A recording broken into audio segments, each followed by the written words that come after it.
I think we have to wait just a minute maybe for everything to be in place. So Dr. Baker. Thank you, President Craighead. Continuing our conversation from yesterday, yesterday was lined up as a day spent around the business of the district and things that are done in support of classrooms and of schools. And today we're making a transition to talking specifically about the work in classrooms and in schools. And so our school update today will focus on a couple of topics. It will focus on an update on the program of choice selection process, and we're going to have some information from research on what that selection looked like, and a conversation to go with it. And then we have staff that are going to provide an update focusing on English learners, our students in dual immersion programs, and special needs students. So I think I'm going to invite Chris Brown up to kick off this part of the presentation, looking at program of choice. All right, this will be the shortest data presentation of the bunch, I promise. So I'm just going to review how many families made selections through the Program of Choice app while it was open, and what those selections were, so you have a sense of where our families were falling in terms of what they would prefer to do. So the number is actually over 51,000 now, but that's because sites have been reaching out to get answers from families who were unable to respond. But during the open window of the app, 49,438 families responded. That's a little over 60% of our district who were able to respond to the app and make a selection of their program of choice moving forward. So it was 20,552 in elementary, 12,936 in middle, and 14,369 in high school. Like I said, that was as of when the app closed on midnight on Friday. The numbers have since grown because for every family that did not make a selection, schools are able to reach out to those families and help them through the process of making a selection so that they have the data for their master scheduling. But if we want to break it down just a little bit, for elementary school, about 32% of the families chose the full day in-person option for when that is available, right? For when we can have students back on campus in a safe and appropriate manner. They chose to do that. Another 26% chose the hybrid or the half day on campus, half day off campus option. And then 42% chose the all online option, the I'm not coming back to school until everything's back to normal. And interestingly, it actually mirrors exactly the same as the middle schools. So middle schools were, as kindergarten and as middle schools. So kindergarten, and it's off to the side there, but 1,431 families selected the half day in person when it's available, or 58%, and just over 1,000 selected the online option. So for both 1 through 5 and kinder, 58% chose to bring students back to school when they could in some way or another, and 42% chose to stay online even if other students come back to school. So I found it very interesting that that was the breakdown. And it was the exact same breakdown for middle school. It was 58-42, come back or stay out. So for middle school, 58% chose the in-person hybrid option for when it's available, about 7,500 families, and then 36% chose the all online option, and 6% chose the independent study option. So again, 58-42. The numbers were a little more skewed in high school. More high school students chose to come back, and I know that this option now, Dr. Camarino was saying earlier and can talk through, again, the Apex option is not there anymore, but about 9,600 families chose to come back when they could, and about 4,700 families chose the independent study option that was available on the choice of study process. So those were the numbers, and like I said, they're a little bit bigger now. Families are reaching out and making their selections with the schools, but that's where we landed. Thank you. Any questions you'd like to ask, or Dr. Benitez? Just really quickly, I missed the slide. What was the overall elementary school, middle school, and high school breakdown, Chris? 20,552 elementary school families, 12,936 middle school families, and 14,369 high school families during the open period. Thank you. And then just to clarify that individual school sites are now in the process of reaching out to their families through various means to get them engaged and answer any questions they may have regarding their process and regarding their choices. Correct. Okay. And my understanding was that for those families that didn't choose, that the default option was the hybrid option or the in-person option? Yes, the default was the hybrid option for families that didn't choose, but sites are reaching out to those families to confirm that choice and make it actually in the system, or to see if they have a different choice. Thank you.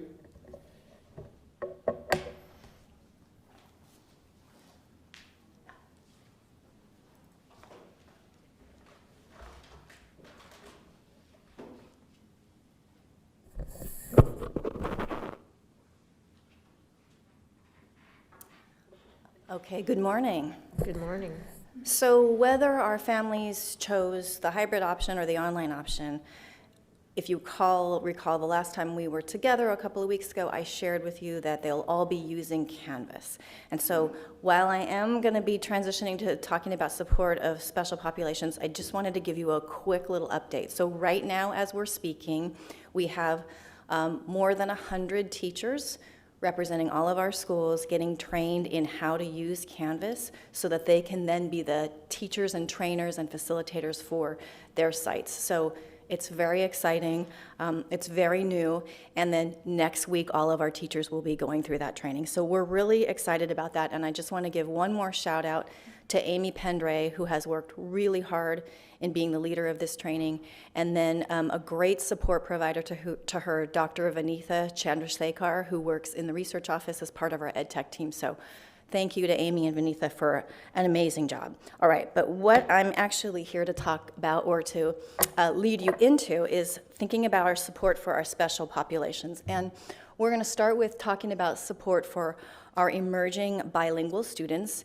And in a moment, I'm going to hand things off to Angie Gonzalez, who's the director in OCIPD now. She'll talk a little bit about that. I just wanted to give you a quick introduction in case some people don't know her.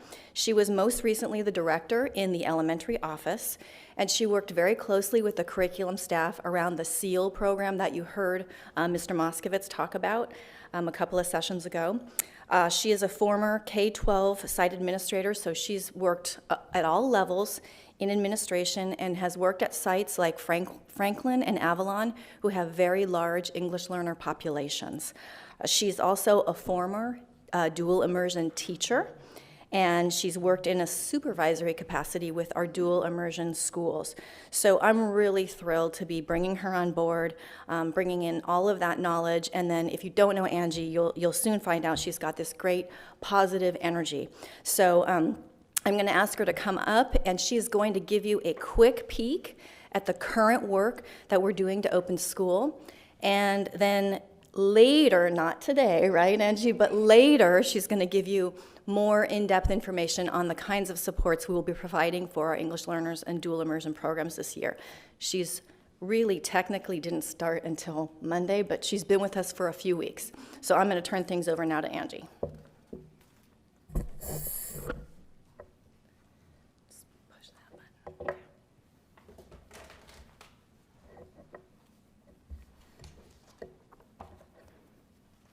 Good morning, everyone. So nice to be with you all. Something else Christy forgot to add to my resume is that I have about 40-something years worth of experience of being an English language learner. So I won't tell you the exact number, but it's 40-something. So I'm so glad to be with you all today, and I'm so excited to share some of the work that our office has already begun in my, I think this is my 28th day on the job in my new position. So in response to the multiple extraordinary intertwined events that we're all experiencing and our communities are experiencing, as you've all mentioned this morning, our department has made a very strong commitment to develop a Unit 0 in all content areas, TK through 12. And if you don't know how extraordinary that is, I'll remind you that most of our staff did not begin officially until yesterday, right? So this has been a monumental task, but we are so proud to let you all know that in all content areas to support both students and teachers, because students aren't the only ones who have experienced trauma. We recognize that teachers need the support as well. And so understanding that no significant learning can occur without significant relationships, our Smart Start you'll hear it called Smart Start sometimes. You'll hear it called Unit 0. Unit 0 meaning it needs to happen before the learning can happen, which is why we went with Unit 0. We're focusing on the following goals. You'll see that our Unit 0 documents focus explicitly on cultivating a classroom atmosphere that supports a sense of belonging, social, emotional well-being, high expectations, values diversity, and creates a respectful community, much like you've heard Dr. Simon speak about and Mr. Brown. So what we hope to do is to give teachers the tools in these units to do just that. We also are building in key instructional routines and procedures and structures that are going to be utilized throughout the year, not just in an online environment, but will be transferable to when we get back together. There will also be opportunities for diagnostic formative assessment, not the first week. We've committed to not testing giving kids a test the first week of school or the second week, but there are opportunities for interviews, for dialogue, for teachers to really get to know their students in a formative diagnostic way to support differentiation, because we know that if we've ever needed differentiation in our classes, we need it now more than ever. We are confident that these units are going to support all students, but specifically our special populations quite well. In addition to our Smart Start units, our offices have also created a revised scope and sequence to the units, understanding that things need to be adapted to address priority standards and addressing any unfinished learning from the previous year. So teachers can expect to see those as well. And we are excited to share those with teachers as we launch Teacher PD Week next week. So along with Canvas training, teachers will also have time with the curriculum leads to explore these documents. Specific to English language learner supports, it's important to point out that English language development is part of every English learner's core curriculum, and that does not change because we are teaching online. And so from our SEAL work this summer, Christy mentioned our SEAL work, we learned that during live synchronous teaching, teachers can and should provide English learners with integrated ELD through the content and designated English language development where they focus on language acquisition in small groups. If you've seen the level office schedules, they've all built in time in their schedules for small group instruction, and some have even delineated explicitly ELD in those times. In addition, and in support of teachers, beginning with Unit 1, elementary unit guides will have embedded ELD supports, much like we did in SEAL, where the teacher has content standards aligned curriculum, and then ELD supports aligned to it. And it's easy and it's at their fingertips, so that's an additional support for teachers that we'll be building in.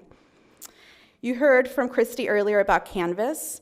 And we are all still learning Canvas. No one, except for maybe Amy Pendray and Vinitha, are experts in Canvas, but what we have seen has really gotten us excited. Canvas has language supports for both students and parents, and we really plan to maximize those opportunities provided by the platform to employ multiple modes of content and concept representation, including students' ability to use their first language. So we are super excited about that. In response to assets-oriented and needs-responsive classrooms that we hope to build for students, using the California English Learner Roadmap as our guide, in our Smart Start units, we intentionally built upon opportunities for teachers to learn about the languages and cultures of English learners so that they can be recognized as an asset and an important contribution to the learning communities. We also recognize that no single EL is the same as another EL. English learners are all different, and so we hope to provide some professional development to teachers around English learner profile that will supplement some of the professional development they received last year, particularly in elementary schools. So for these reasons, we've built into our Smart Start units opportunities for teachers to learn about the language levels of students, to provide differentiated supports, as well as a vast of opportunities for students to collaborate with each other and produce language. So although Christy said we do not have a comprehensive plan to share with you today, you have my full commitment to a comprehensive plan in the near future that will build the capacity of our own staff, of our teachers, to provide ELD guidance for teachers with different levels of comfort of technology. So beginning to prioritize the delivery of ELD in an online setting, and then host collaborative sessions for content area teachers to work with teachers on integrating ELD as well. And a priority of that plan will always be parent and family engagement. We'll keep that at our forefront. All right, this is very exciting. So Christy mentioned that not only one of my responsibilities is to focus on English language learner supports, but also to support our dual immersion programs.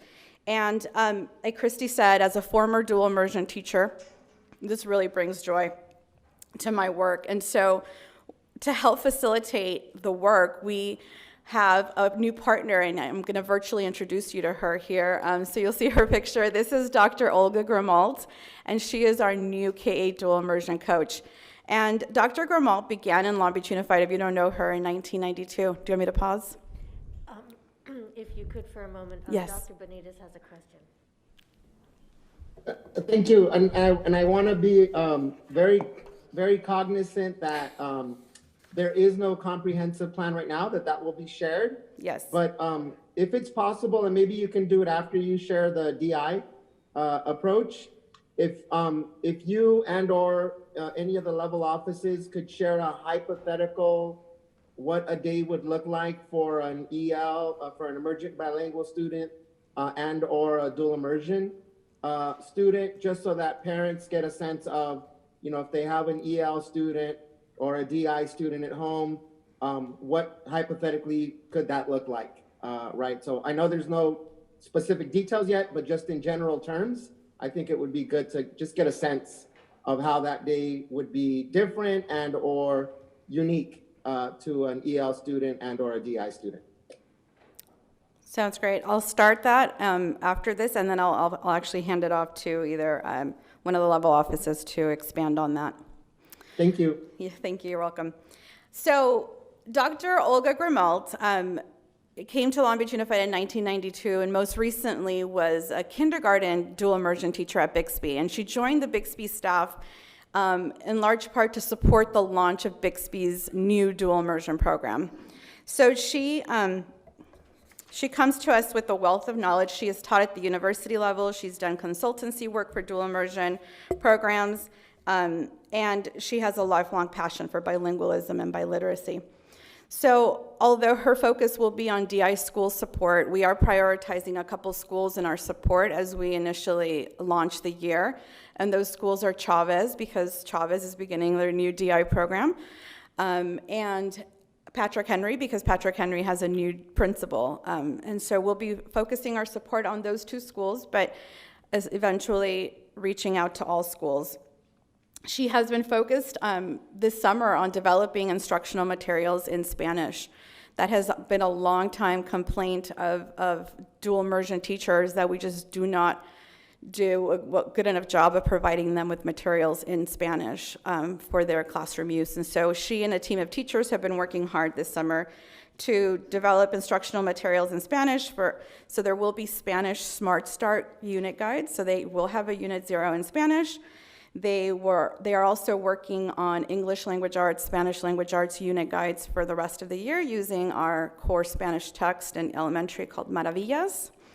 And they have also worked this summer to revise Spanish language foundational reading assessments that they will be sharing next week with teachers. So lots of hard work. She's been involved in it even before this position as a teacher. She was involved in those projects. We're also working on a plan to involve teacher collaboration and development so that we can bring somewhat alignment to our programs. We know we have two models that vary somewhat, and so she'll be working with those teachers as well. Okay. And again, a plan to develop a dual immersion program expansion plan will be forthcoming. Okay, so Dr. Benitez, I'm going to address your question now. So in response to what a day, I'm going to start with dual immersion. A dual immersion student would look like, it would be dependent on what their school's program model is. So if my school's program model is a 50-50 model where I receive instruction in English 50% of my day and 50% in English, 50% in Spanish, then that's just what it would be. The teachers, 50% of the live instruction would be in English and 50% of the live instruction would be in Spanish. As I mentioned before, there's opportunities for small group instruction built into the schedules, and so that's where the teacher would do any necessary differentiation. For an English language learner, their day would be much like the other students during the day.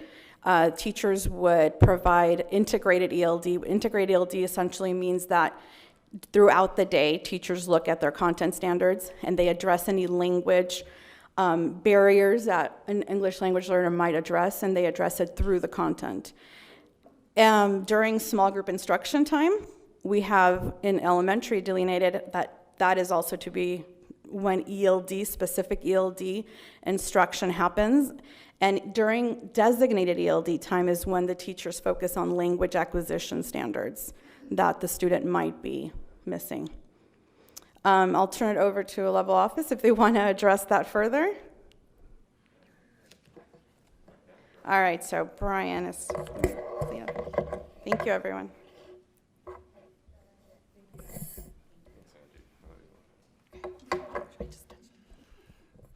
All right, so I think just to briefly kind of address what the day would look like for an English language learner, I think maybe just to provide some context what a day looks like for any elementary student.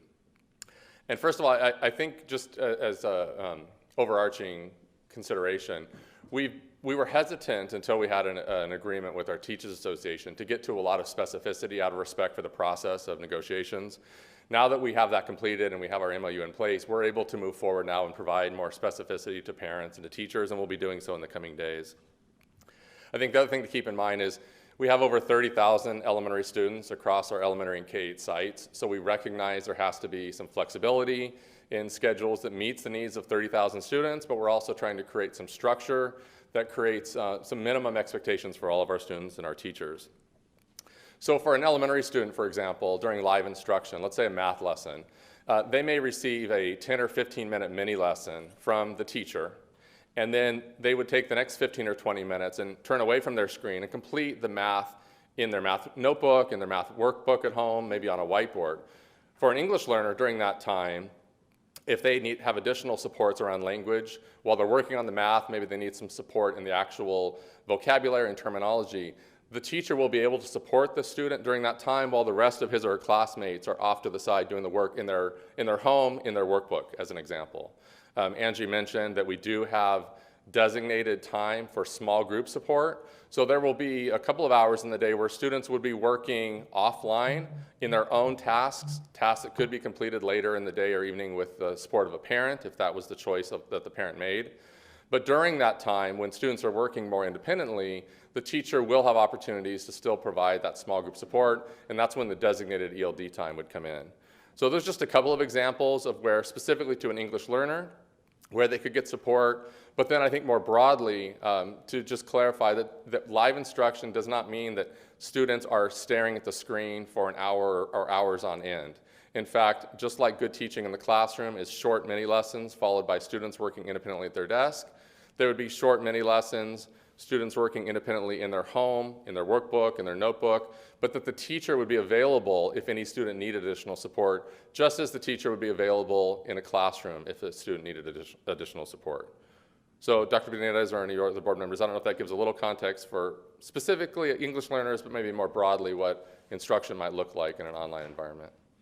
Well, I think it's important to note that with the DI instruction, it will be according to whatever model, whether it's 50-50 or the other model where kindergarten starts as 90-10 and so on.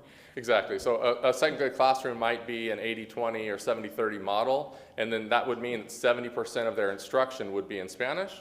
So the times when the teacher is providing that direct instruction, that would be in the target language, 70% Spanish, 30% English in that example. But it will vary depending on the program model at each site and at each grade level. Yes, thank you. Brian? Yes. Just a quick follow-up. That was great. Thank you. Will there be any information, videos, or training through Parent University for those households where the parents are they either have an EL student or a DI student, and where the parent or guardian doesn't speak the language, either Spanish or English, in either the DI or the EL? Yeah, so we are right now putting the finishing touches on some parent training webinars that will be going out. That will be going out in multiple languages that will address how parents can help their child to get onto our Canvas learning system, how they'll access all the resources that are needed for both parents and for students.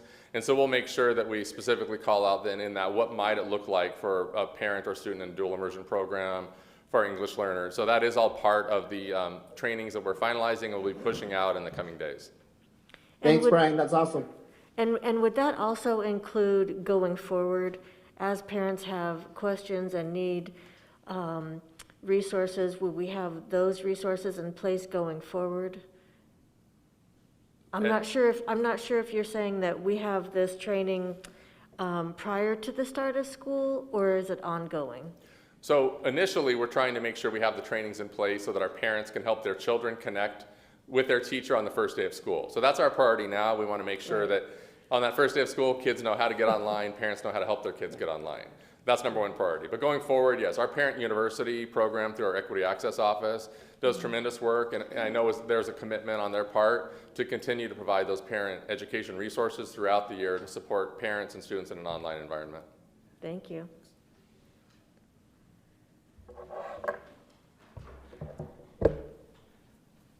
So thinking through the student experience in a dual immersion program, once again, as Mr.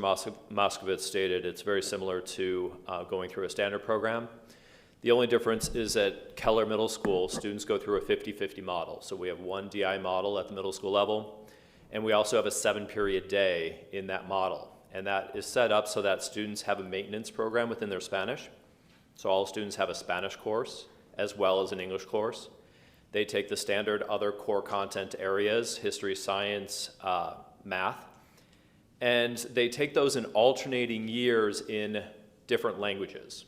So, for example, their 6th grade math course is in Spanish, as well as their 7th grade, but their 8th grade math course is in English. In history, their 6th grade history course is in English, their 7th grade history course is in Spanish, and then it reverts back to English in 8th grade. So it follows a similar structure in science as well. All their PE is in Spanish. We have expanded our elective options at Keller so that they have a music option, a full music program as well now, in addition to a computer elective, and those electives are in English. So essentially, throughout their full course schedule, half of their classes, roughly speaking, are in English, and the other half of the courses are in Spanish. The 7-period schedule basically has 40-minute blocks of time. So in the online environment to start the school year, they'll have 40-minute segments within their learning classes, followed by 10-minute passing periods throughout the day. Keller has set up a 50-minute lunch. So essentially, students will have 40 minutes of learning, followed by a 10-minute break, 40 minutes of learning, followed by a 10-minute break. Within that 40-minute time, students aren't, as Mr. Moskowitz alluded to, aren't staring at the screen the entire time. This is a learning time that might include some direct instruction from the teacher, but also includes some small group work, some breakout work, some use of interactive apps, some work offline, if you will, during that time where the teacher's still available to assist if necessary, but really breaking up that 40-minute time in an effective manner to engage students. Questions about the middle school model? Thank you. I'll turn it over to Dr. Camarino. Thank you.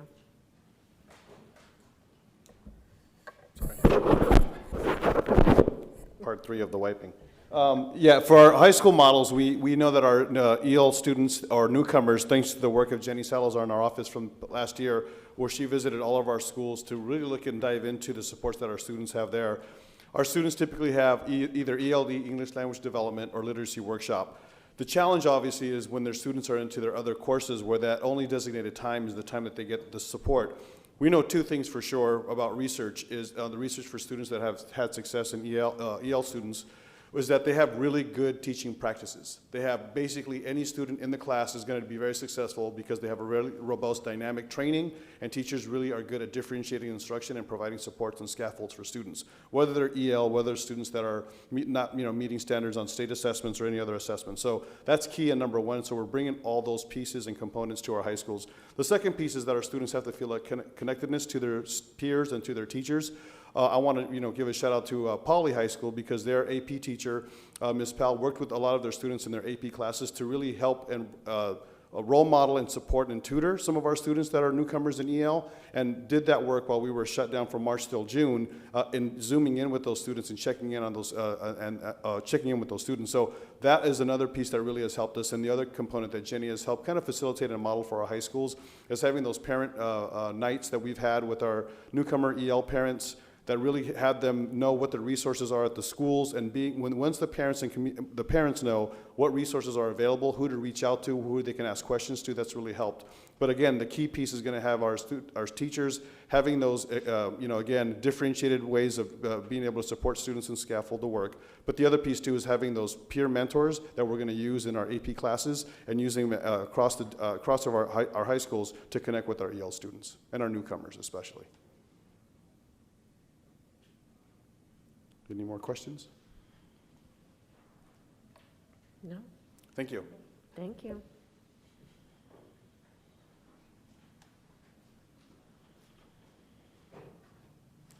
So the last part of my job is to introduce Dr. Simon to you all. So Dr. Simon?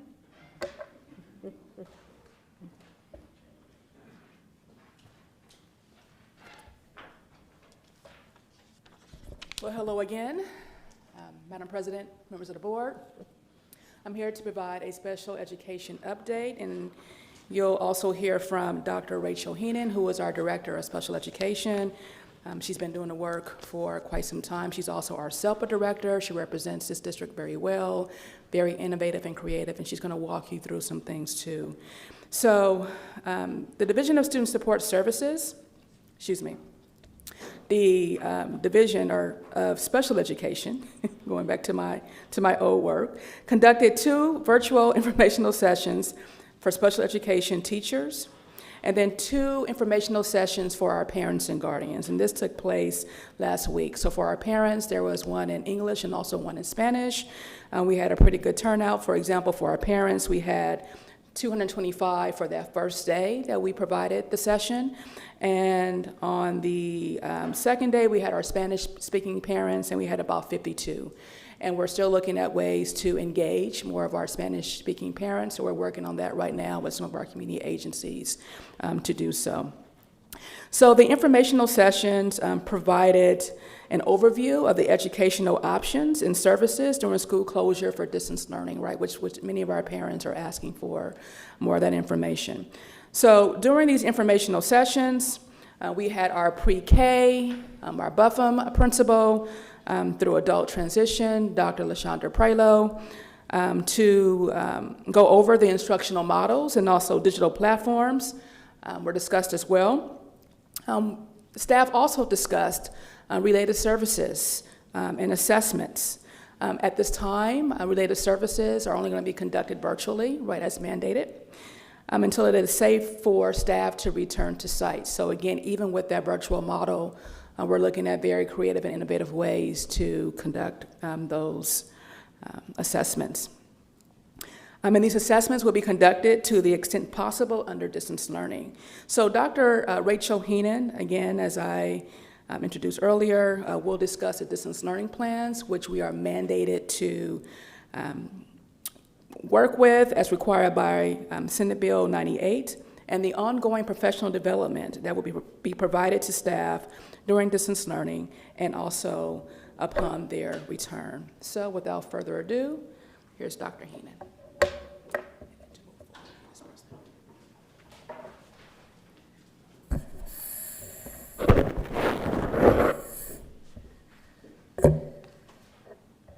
Good morning, everyone. Good morning. Good to see you, Madam President, Board, Dr. Baker. Thank you for having me here. Dr. Simon asked me to come talk a little bit about distance learning plans and some ongoing professional development that'll be provided to our staff throughout this time, and in the near future, hopefully, will not be ongoing. As you know, let me get this right. There we go. Sorry, that's really small. But as most of you know, June 29th, the governor signed the Senate Bill SB 98. With that new law, important changes were made and mandates for special education instruction during this distance learning time. Basically, what the Ed Code now mandates is that we do provide what we call a DLP, a distance learning plan, in the IEP, the Individual Education Program, which highlights and describes what the child's learning plan will be during this time of school closure. So specifically, it talks about the special education and related services, how they're going to be provided, what modifications need to be provided to each and every student. As we talked before, that every student is not the same. So regardless of what placement they're in, what services they receive, every student's IEP needs to be modified to talk about what their instructional day is going to look like. So Dr. Simon talked about, we provided about 7 to 10 sample schedules last week to teachers on how they could structure their day for students who have mild to moderate needs all the way to significant challenges. So we provided about 8 to 10 schedules with the understanding that you can use each schedule on how you feel would best meet the needs of your student, but know that every student needs to have an individual plan that might consist of learning for 5 minutes, then needing some downtime or movement time, then to come back and continue their learning. So in the special education services academics need to be outlined in this distance learning plan, as well as related services. As you can imagine, providing speech and language, OT, PT online is a challenge. Behavior services is probably one of the most difficult challenges that we have heard from parents. And that we're trying to be creative to provide support, suggestions to families on working with their student. But a lot of our students require hand-over-hand instruction, and since we're not able to be with students, this is very challenging. I wish we did have the answers. We look to CDE for a lot of guidance, and unfortunately, I think what people don't understand is we've been given such little guidance. And so what I feel we do in this district is we do what's best for children regardless. So we're pushing forward with providing the best instruction we can virtually. And we are hoping that, as we heard from CDE last week, Linda Darling-Hammond talked about providing districts support and guidance this week on bringing back our most vulnerable students. So we're hoping to get guidance and hopefully a directive from CDE that we can start planning, which we have already done, on bringing back small cohorts of children who we need to educate in person. The distance learning plan also talks about supplemental support and services to access gen ed curriculum. And this is something that we're talking with our gen ed partners as how do you mainstream a student online for part of the day. So they might be receiving their academic instruction primarily in an MM classroom, but then part of the day they need to log on to a gen ed classroom to maybe access math instruction. So there's a lot of moving parts, a lot of coordination that has to be done between our principals, our gen ed teachers, our special ed teachers, pull out time for services, when does that occur, trying not to interrupt synchronous instruction for academic support. So there's a lot of coordination behind the scenes to make sure that these distance learning plans are implemented and implemented correctly. They also talk about transition services that are required to be provided. We have a lot of our students who go out into the community, they do work in the community, they're provided instruction out in the community. All that cannot happen right now. So all these IEPs need to be modified to reflect what kind of support to work or support to career, to college can be done now in the classroom virtually. So a lot of our goals and everything that's written in the IEP now has to be looked at how we can provide all these services online. The last thing is planning for extended school year. We don't know how long schools will be closed. So during each IEP meeting, the teacher needs to discuss with the parent what extended school year can look like. We did have a model this year, which I think worked pretty well. We have, of course, some improvements we can always make, but at least we have a model to look at from this summer that we've received a lot of positive feedback on how we can provide ESY services, so extended school year services. So again, we did have 2 trainings last week for special education teachers. Unfortunately, the first one, I only had a limit of 100 people, and so some teachers did get blocked out. So thanks to my support staff, Maravik, she was able to quickly fix my account, and so the next day we were able to provide another teacher session, and we had about 250 teachers in addition to the 100 on the first day. So we received a lot of positive feedback for those sessions. I'm receiving numerous emails from teachers on if I couldn't make it, can I receive that? So we did already upload the video, we recorded it for teachers, so on the OSS webpage. If they go on there, the training session has been recorded, and so they can access all the information. Like I said, I think one of the fabulous things is we worked with our administrators and principal support. We now have Luana Wesley in our office as a seasoned veteran principal who was able to take a lot of feedback from other principals to talk about what's working, what they need more support in, and we were able to roll out a lot of options for teachers and suggestions and ideas on on scheduling that day, which is critical for a lot of breaks that do need to happen. So that's the distance learning plan, and again, we're looking for more guidance from CDE, but we're going to roll forward with what we do and what we do best for kids.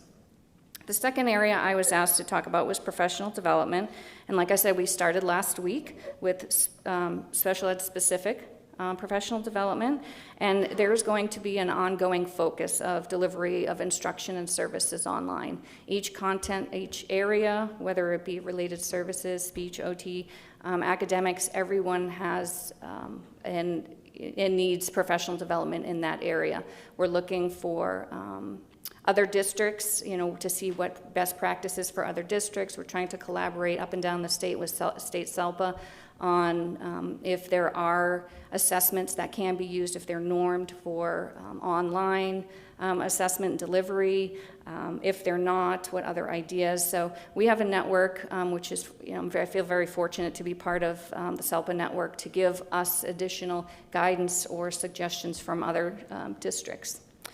So regarding professional development, oops, sorry about that. Uh-oh. Backwards, there we go. First, I want to thank Pam Secchi, who's not here today, and hopefully she's listening, and Dr. Kale, Rochelle Martin, Ashley Rhodes, and Courtney Zabrowski. They worked as a team this summer on so much curriculum, writing curriculum, getting curriculum approved, and one of the big successes that Pamela led was getting our Algebra ABCD UC approved. So there are so many students with IEPs who need 2 years to finish that algebra requirement, and it is the same course that every other student takes, same standards, same content, it's just spread out and taught in a slower fashion. Our students who take this course now receive UC credit. So our students with IEPs who are eligible to go to college, to a UC, now receive credit for this. So this is a huge victory for our district and our students with IEPs. So I know I can't do justice to the work that they did in OCIPD this summer, so I do want to thank them. If you look at the slide, this is really the priorities that were highlighted for this year. Number one, the learning loss priority. We receive a lot of questions like, what compensatory services and how do we know? And what I do want to share with you is that it is required that when our students do return to campus, that we assess every student, whether it be whether it be using standardized measures, teacher observation, teacher assessments, to find out where our students now are, because they are going to most likely regress while they have not received in-person instruction. And then the IEP team will go ahead to determine what additional goals need to be written, what support services need to be written in there, so that we can get our students up and going. So every student will be assessed when they do come back in person to determine where they are and what services we need to provide them so they can succeed. The second thing, our co-teaching. So a lot of questions came forward with regards to our co-teaching models. Are we going to continue this? And absolutely, this is a mission of our district to ensure equity and inclusion for our kiddos. We've already had our elementary meeting yesterday for our gen ed and special ed teachers. A lot of our principals were online, and it was a super positive, successful. The teachers are just driven and know this is the right thing to do. So we are definitely continuing our CCT models, our growth and expansion from pre-K all the way through first grade. Our science adoption, just know that we spent a lot of time, and we'll be training even our functional classroom teachers to make sure that science is addressed and taught, the standards are taught on a modified curriculum. So a lot of training will be provided to our special day class teachers as well as gen ed on how to adopt and implement the science standards and new curriculum. Canvas, I can't say enough about the training that's going on provided by the district, but we're also providing additional training to parents of students with IEPs. We hear parents, we are going to provide additional training. So right now we're looking at September 3rd and 10th. We're trying to work out all the media, technology, translation services, but we want to take a little spin and a little twist to address both the needs of parents and teachers, because the general Canvas training will be fantastic, but there's always additional information that needs to come out for working with students with IEPs and for parents. So we're looking at those, the 3rd and the 10th, to have trainings for the parents on how to, there's going to be through MyPD, the regular, but also as a parent of a student with an IEP, how to use Canvas and what additional information do you might need to have for a student who does have an IEP. Another few highlights is, let me look at my notes so I don't miss anything. Okay, so we're also we introduced a course last spring called CCS, which is replacing our Strategies for Success class. So a lot of our students who receive RSP support, we're using a curriculum back in the 1990s. I don't know if you remember when Dr. Elliott was here. She implemented a course called Strategies for Success, and it was very successful in working with students to help with organizational skills, managing time management, working with within all your content areas, keeping up with school loops. So there was a lot of information provided in that course, as well as a pretty strong curriculum. Over the years, that curriculum has changed, not even sure where the curriculum guide is, and it has morphed from site to site. So we realized we needed a really strong intervention class to replace that class, and so we did implement a CCS class, which teachers will be trained starting on the 20th of this month, which I believe is tomorrow, is the first training. And then we're providing 17 hours of additional training for teachers who will be teaching that class. And again, the focus is on English language arts and math as the foundation of learning. So for middle school, it will be both English language arts and math, as students will be supported in both areas. And then when they get to high school, not every student needs support in both areas. So depending on the recommendation from the counselors and the teachers, the IEP, when they get to high school, the support either goes to English language arts or math. So there's about 17 hours, I believe, of additional trainings that will be provided after school for teachers who are interested in getting more support and delivery of that instruction. So I also know that the science curriculum, I believe there's 3 courses going to board tonight, so I hope those all get approved. And we do have a professional development calendar specifically for special education, for teachers, and I would love to be able to get that out to the board. And then if you can, hop online. We welcome you to just see and taste some of the PD that is happening for special education teachers. And I have to say it's very impressive. So again, I want to thank OCIPD for all the work they do to include our special education teachers and make it a focus of core content learning. So that's my part. Are there any questions? Dr. Benitez? Dr. Heenan, that was amazing. Thank you for the details and specificity. My question is more of just encouraging words. Given that, well, first off, let me also express my appreciation for your willingness to meet with different community organizations and parent groups. I know that we are scheduling something potentially with some of our Spanish-speaking parents at the end of this month with Long Beach Forward, so thank you for that. But in alignment with that appreciation, I'm wondering, given that these best practices are being sort of developed as we go, that there probably are not as many other examples or resources to get guidance on best practices in implementing IEPs. I think meetings with parents and the parent engagement piece, either with CAC or with other parent groups, becomes that much more valuable for us in developing and establishing best practices, right? In true alliance, because these are roads that both parents and our district, as well as students, are probably venturing in on the first time, right? Particularly with the implementation of IEPs. So just want to encourage us to keep thinking about parents and the parent engagement piece. I think one question I have just related to that, and again, it's all in appreciation and love, really, for our most vulnerable students and families, is a lot of this information is available online and virtually. I'm wondering how we can get this sort of where the rubber meets the road at the school sites. My experience right now with parents, particularly special ed parents or parents with students that are in special education, is that they're calling schools, right? Their experience has been interacting with principals and with schools.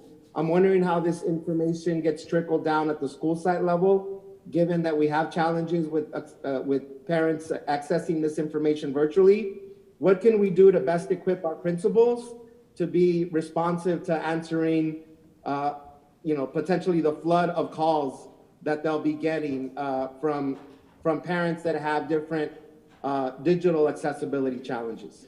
Great, that's a great question, and I know I didn't pay you to ask that question, but I do have this kind of segues beautifully into our office and kind of the shift in the work that we do.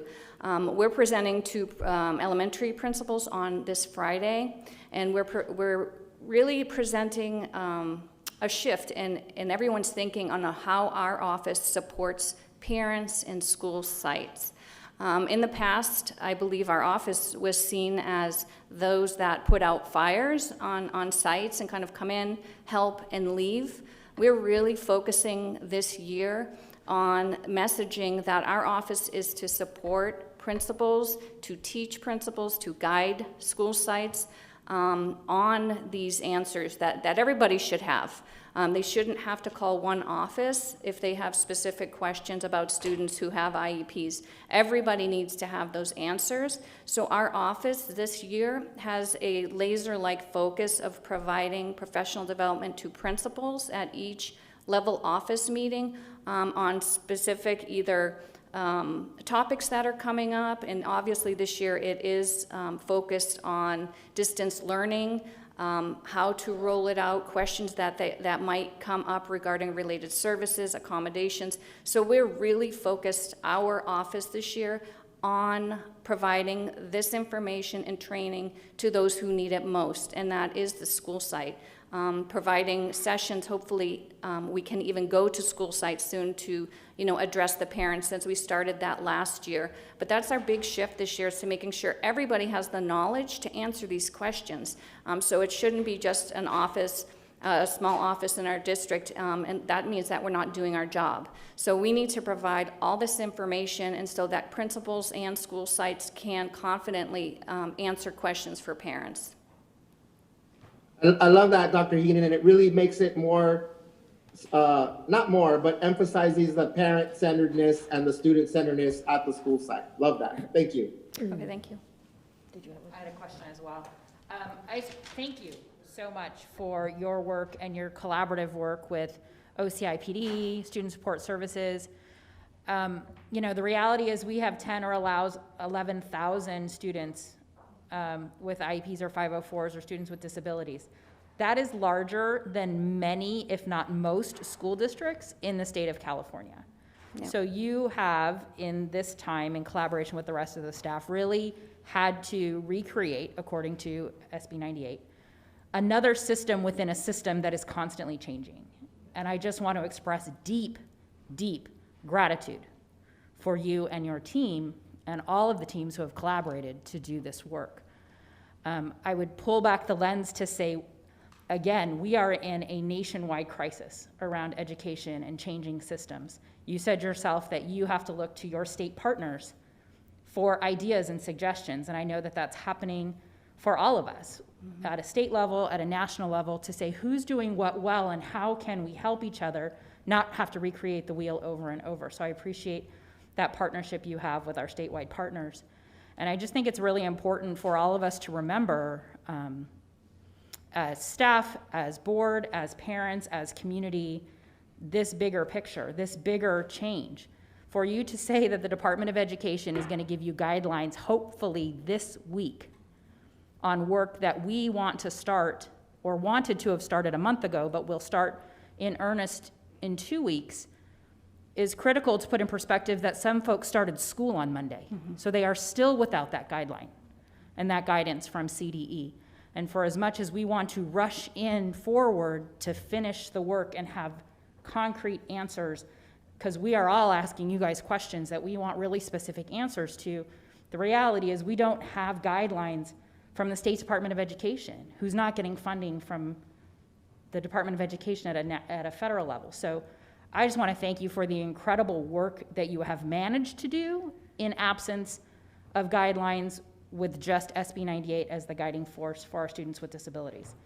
I'm really grateful for that service that you have to our families, and we know it hasn't been perfect, and we know it's not without hiccups in terms of phone calls and Zooms, and we have 11,000 families, 11,000 students who all have very specific questions. So thank you for the attempts to get to as many as possible. Thank you to the community for being patient with staff who, it sounds like to me, has to rewrite thousands and thousands and thousands of IEPs, which has to do with a team of people. And so we're all still learning, but I'm just incredibly grateful for the community that you have created with our families of our students with disabilities and the staff and collaboration across departments to make this happen at a time when we have way more questions than answers. So thank you for that. Thank you, Ms. Cook. Thank you. Well said. That gives us context and a positive place to maybe pause and segue to our next agenda item. I know we've worked through the break, so if that's okay, we will go forward. And if you need to, a stretch of our team 3, 5, we'll do 5. Thank you to those of you who presented in the last section, really critical information, and thank you level offices for describing the student day. It's really helpful to creating both the community understanding as well as all of our understanding. We'll take 5 minutes. Yep. Thank you to everybody. A 5-minute break.